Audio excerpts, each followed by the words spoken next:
What a headshot! What a head! How's it, guys? This is Dayvy, FPL, and welcome back to the Fantasy Premier League video here on my channel. Now in this video, I'll be taking you guys through my final draft for the upcoming Game Week 1 for 2025/2026's FPL season start. So you heard that right, we only have a few days left till the Game Week 1 deadline. Just a reminder, it's going to be coming up on Friday, and easy ways to have notifications on for my channel. As always, I'll be going live with the deadline stream probably 1 hour before the deadline. So that way, instead of setting an alarm or reminder, you guys will get notified when I do go live. And hopefully I'll see you guys there for that deadline stream to finalize our actual Game Week 1 teams. Now in this video, I'll be going through my final draft. This will simply just be the players that I currently have in my team selection, and I'm going to save the chip strategy talk and all that good stuff for future videos. So make sure that you guys are subscribed, another reason to have notifications on for those future videos. There's still a ton to talk about from now to that Game Week 1 deadline.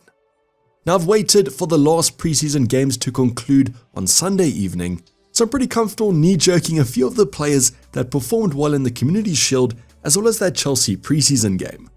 Now don't worry, I won't be going for every single player under the sun that scored today, but there have been a few players that have changed my mind, and obviously I'm going to talk about them.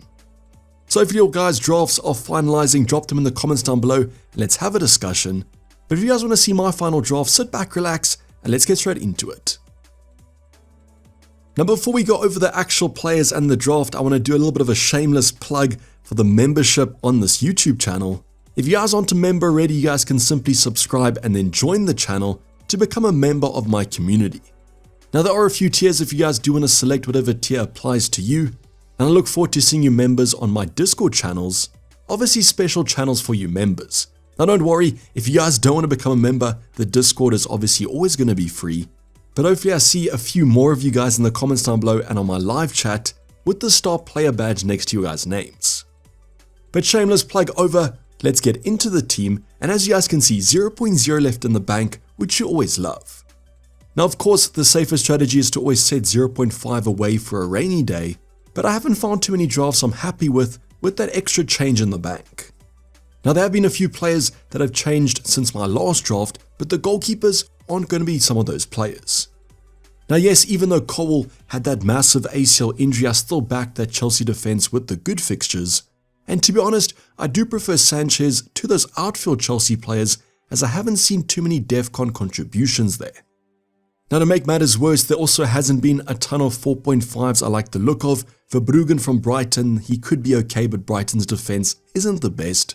And apparently Keller picked up a knock this weekend, so he might not even be available. So the numbers are drawing quite thin on those 4.5s, and therefore for me it's between Sanchez and Sells, and I've opted for the Chelsea goalkeeper between the sticks. Now if you guys don't know Dubravka on the bench there, he could actually be a playing 4.0, but he might still be injured. I'm sure we'll be getting an update from the Burnley manager come Game Week 1 though. But I would definitely select him as your second goalkeeper, as he should be playing. Don't know if I would go for the two 4.0s, that might be too risky. Now I also want to just jump in here and show you guys my bench, because a question I've been asked is, am I bench boosting Game Week 1, Game Week 2 or early in the season? At the moment, I don't think so. Now I'll be going over my chip strategy in a separate video to give you guys the full rundown, but at the moment I'm leaning towards using the bench boost a little bit later in the season. Therefore our bench is going to be super cheap. Richard's the only option playing at the moment at 4.5, and I'll give some clarity why I've actually gone for him when I review my defensive department. Esteve simply a cheap 4.0 yet again from Burnley, and the final option Margeu isn't in the Sunderland squad yet, but he should be getting a few minutes at least. Now I wouldn't say that he's absolutely nailed. There apparently is an appearance clause in his loan contract, but with no preseason for Sunderland, I can't see him featuring too early on. At the end of the day though, he's a potential 4.5 that could start, and that's good enough for me to select him. But what I wanted to show you guys is the bench is super cheap. Now you guys could bench boost this if everyone's featuring, but at the moment Game Week 1 or 2 doesn't look likely. This means that I've squeezed every single amount of budget in my starting 11, and you kind of need to if you're going to start off with Mo Salah in the midfield department. Now what needs to be said about Salah after that Community Shield game, he had an absolute disaster class, to be honest, missing the final penalty that he took at the end of the game, but I'm still going to back him with the captaincy against Bournemouth. Now, I wouldn't jump to too many conclusions. Yes, there might be some options that look more attractive now that we've seen them in the Community Shield, but I wouldn't look too much into it, especially with Salah, as this seems to happen every season. I mean, the amount of times that I've seen Salah is too far wide to score FPL points, and then what goes and ends up happening, Salah's just the GOAT of FPL. So let's see how Salah does perform in the opening games. We're not brave enough to go without him at the moment. You guys can let me know in the comments down below if you're actually going to do it. Now we also need more budget as we've got Cole Palmer as our second premium. Pretty locked in on him as Chelsea have very strong fixtures. Now at this premium price, what you're getting is a player that probably has a good average points contribution, and also the fact that he's nailed is so important. But I won't lie to you, when I did my kind of draft review video on the weekend, replacing Palmer with an Erling Haaland upgrade does look actually pretty good. There's just so many budget options, especially with those DEFCON contributions. Would you guys prefer Haaland and Palmer? I know it's not kind of an apples for apples, Haaland is a bit more expensive, but when I looked at one of those drafts in the live stream, I was pretty tempted. I'm going to play it safe though, go for some midfielder rotation, and I expect Palmer to tick along nicely with these good fixtures. Then even though Liverpool did concede 2 to Crystal Palace, I've still got big Virgil van Dijk leading my defensive department, but I did like the look of a certain Frimpong as he was super attacking. It just seemed like a Trent regen. Yes, his goal was a bit lucky, but the positioning he was getting in was so good, and obviously a more exciting FPL pick than Virgil van Dijk. But at the end of the day, I do want this kind of spot for the long term. I don't want to lock in an early wildcard before game week 1, and therefore Frimpong, when Bradley comes back, there might be some rotation there. So I would probably say that Virgil is locked in at the moment, unless come game week 1's deadline, I just can't resist the attacking threat of Frimpong, but pretty comfortable with this kind of 6.0 selection. Now if you guys do want to go slightly different and go for an Arsenal defender, I will note that Gabriel was back in the starting 11, so you guys don't have to worry about his injury at the moment. Now forward department, it seems like Ollie Watkins is a lock in most engaged managers' team. I just think that's the fact that there's not many forwards to look at the moment, and Watkins could always be on penalties if there's going to be one. At 9.0, you're also opening some kind of upgrade-downgrade potential to some other options, as please remember there's a ton of strikers that have just signed for clubs. Ekitike, for example, Gary Kurz for Arsenal, he could be a selection, and Ollie Watkins provides that kind of flexible position. So pretty much a lock at the moment. As mentioned though, not many forwards to kind of vary here, of course unless you guys want to go for Erling Haaland. Then our defensive department, I'm a big fan of Murillo for that DEFCON kind of bonus points, and also just overall Nottingham Forest do like a pretty okay defense in preseason. Now you guys can go for Murillo, you can go for Milinkovic. It's kind of a DEFCON versus attacking threat debate, but to be honest, can't see Nottingham Forest scoring too many goals.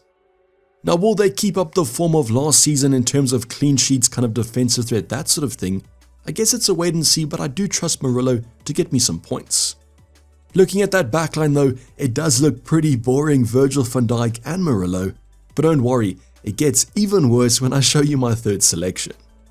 I'll keep you guys in anticipation for now. Let's go on to our third midfielder. Now for me it's a debate, Wirtz versus Bruno, as I'm pretty sure it is for your team. I'm going to go safe and pick Bruno Fernandes. Now even though Wirtz did look absolutely magical in that Community Shield, I do like the fact that Bruno can just have so many avenues of points at the moment. I'm slightly concerned though about his potential defensive midfielder position. If you guys saw their formation for their last preseason friendly, it seemed like Bruno was kind of very deep, which increases his threat for DEFCON, but obviously the attacking threat goes down. Saying that though, he did still rack up an assist, which just shows how elite of an asset he can be. Might be one to watch out for in those opening games though. Like with Watkins, you can downgrade him, upgrade him if another option does arise. Fixtures aren't great though, which might be why you guys give him a miss. Now we've started off pretty well. I think the draft doesn't look too knee-jerk. Well, we're probably going to ruin that because I've got Reinders from Man City at 5.5. Yes, he scored at brace in their last preseason friendly, but I just think he might be one of the more nailed Man City options. If you guys haven't seen, Rodri apparently picked up a small injury in the preseason, and therefore that opens up a midfielder slot that Reinders could fulfill. So I don't expect the world from him, but any nailed Man City option is gold at the end of the day, and I just hope that Reinders is going to be that. But yes, you guys can be in the comments down below saying that I'm an absolute knee-jerk manager. I don't care as long as he looks like an elite option. which at the moment he could be. Now this might raise some questions. Have I now disregarded Anderson as the best 5.5? Well, the answer is no, I still do like him, and that's why he's actually my 5th midfielder. I know we're going absolute bargain shopping on these last 2 places. For me, I just think that they could both be great value, even though they are 5.5, that doesn't deter me from kind of selecting them, even having both of them in my selection. So I know the majority of you probably do hate this, the draft looks absolutely terrible now, but I think it could come in clutch or at least tick along nicely in these opening few game weeks. Now don't worry, we're going to go back to the old draft, Evan Nielsen in our forward department at 7.0, slightly more expensive than a Strunt Larson, but with Cliver not training with the squad, I feel like he could be quite good for the opening few game weeks.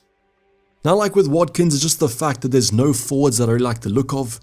That's why Evan Nielsen could be quite an easy selection, although I don't like not having a 7.5 kind of price point.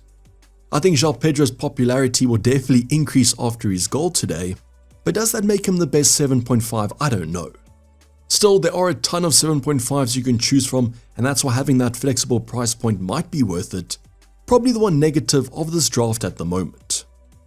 Now if you guys have been calculating the prices, I don't know why you would do that, but you'll notice that we have 5.5 left for our last defender, and that's why I've selected not one Nottingham Forest centre back, but both. So Milinkovic comes in here for his attacking threat at 5.5. I like the Nottingham Forest fixtures, and that's the reason I chose Richards, is that in game week 4, Forest play Arsenal. So in there, Crystal Palace have a nice newly promoted team to face, and that's why I can just sub Richards in for that tougher fixture. Now this might be overkill, I might be overrating those DEFCON contributions, but I do like the look of this. And that's kind of why I still went for Sanchez, as I had a triple up already. Now what I could actually do here is I could find 0.5, maybe downgrade Evan Nielsen to Strand Larson, and then I could go for Frimpong, the Liverpool double up, but that does lock me out of Florian Wirtz if I want to get him. So Milinkovic could also be Tarkowski, but I do like the fixtures more from a Nottingham Forest point of view. And that's going to conclude our final draft video.